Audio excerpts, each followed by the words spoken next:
So Matt, let's go back to you here, and I guess there's always somebody trying to be an imposter of some shape or other. And who would have thought they were trying to be like Google? Well, everyone wants to be like Google. But here in particular, people are trying to be like the Googlebot. Right. And Googlebot it's basically the bots that Google uses to spider different websites, build out its record of what sites are where, and give you the results that you get when you go and use Google as a search engine. Now, security firm Encapsula did a little bit of work looking at the use of the Googlebot user agent string. Now, for those who aren't familiar, the user agent string is anytime an HTTP request is made, the client typically sends a user agent header which says, I am Internet Explorer, I'm Firefox, I'm Opera, whatever browser you happen to be, to identify to that server so the server can serve you content more correctly for your browser or log see how many people are using IE versus Firefox, many different uses. Turns out, according to Encapsula, that about 4% of the requests that they saw that claimed to be the Googlebot were not. They were imposters. Now, it's interesting that they found this out because there are many reasons why someone would want to look like the Googlebot. Some websites behave differently when you reach them as Google. For example, if you want your website to be indexed fully by Google to bring people to your site, but then maybe you'd want them to hit up against a login page and say, well, you're not logged in, so you really actually can't browse it as a user. Right. But Googlebot would be able to index all of it because it's Google. So effectively an authentication bypass, or at least, perhaps in a weak way. In a weak way it is. Right. So there are lots of little leniencies that websites will give to Googlebots to allow them to enable to bring up their rank on Google. Unfortunately, people are using it for things like spam, DDoS, scraping of content, and other pseudo-malicious but not quite malicious uses. DDoS is kind of interesting because I suppose the point is that you wouldn't want to filter out, even if you're in the middle of a DDoS attack and you're handling tons and tons of requests, you still want Google to be able to scrape your site because you don't want to be losing out in the rankings. Now, they had some suggestions.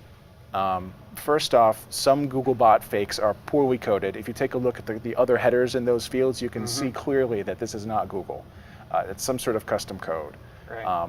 Other suggestions would be to take a look at the originating IP or AS number, because Google owns very specific sections of the internet and not other ones. So if you're seeing something coming from some home connection, most likely it's not actually Google. There are other ways to tell the differences. Right. Rate of connections, things like that. So it's not impossible to tell these imposters from the real ones, but it will take some work. Right. And that's part of how we make a living, right? Looking for the subtle differences. And it is actually, and that's a good example you pointed out, that whereas they may be using the indicator, that there are other things in the coding that are indications that it is an imposter. And that's quite often the case. Now, obviously, if the attackers want to get very sophisticated about their activities, they would have the opportunity to try to mimic things better, but inevitably that there at least are some things that you can pick up on that are useful.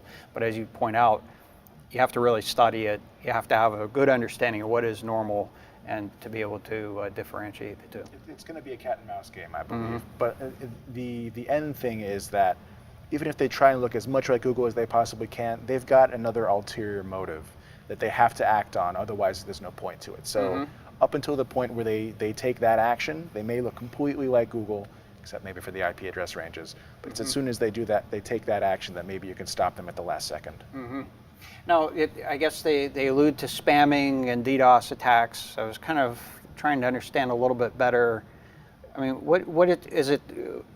is it the recipient of that traffic that is of that spidering, or is it that somebody could be able to use your website more effectively for other types of attacks? I believe my understanding of it is that for spamming, at least, using the Googlebot may bypass certain web application firewalls and certain tricks that are being used to prevent, people pounding on the site and trying to push things into comment fields, or you see comment spam all the time, that kind of spam. Right.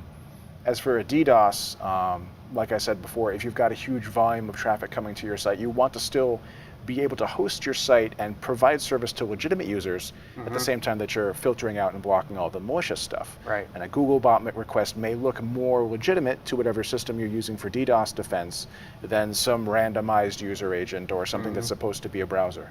Right, right. You know, I had an organization that was basically suggesting some type of a mechanism for changing the way a network looks to be able to protect it. And I guess my observation has been, and I think you'd agree, is that the more and more of the attack activity has been not necessarily an exploit, but abusing an application in a way that you really hadn't previously anticipated. And so it sounds like this is basically a case like this where they're trying to abuse the application, and on top of that, using this as a little bit of a lever to get relief. Sure. Sound right? All right, good. And I think that's it's nice. It's good to see observations like this in the industry as well. So because I think it's really starting to pick up on some of the things that we really need to be paying attention to from a security standpoint as we continue forward in this endeavor.